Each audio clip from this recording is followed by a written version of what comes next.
अगर किस्मत में होगा तो वो चल कर आएगा ऐसे।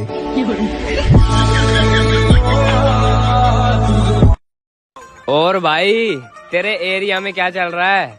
भाई हमारे एरिया में तो टेम्पू चल रहा है, बैटरी वाला रिक्शा चल रहा है, बस चल रही है, ट्रेन चल रही है।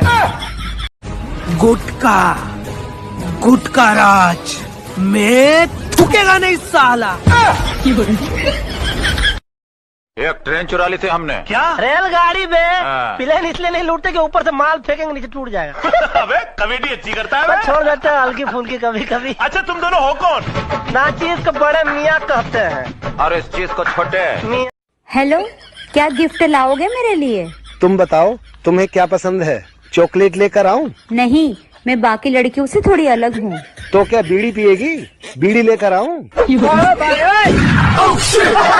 तुम्हें धोखा किसने दिया?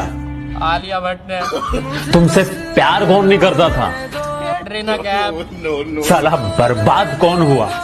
सलमान खान। आज यहाँ पर अकेला कौन है? तेरे चच्चा। आज मैंने अपनी आवाज में गाना रिकॉर्ड करके सुना और आइंदा ऐसी हरकत ना करने की कसम भी खाई। अगर आपके पास भी पैसों की कमी है तो अपने दोस्त की किडनी बेच दो। आईफोन, गाड़ी पाड़ी सब आ जाएगी। मेरे दोस्त कहाँ जा रही है तू? और मेरा नाम है क्या है मेरा नाम? ओह ये साला सही टाइम पे मैं नाम भूल जाता हूँ। अभी मेरे को किसी ने बोला कि मणिलाल किधर जा रहा है, तो अभी ये बोला। अब ये मणिलाल। हाँ स्मार्ट है।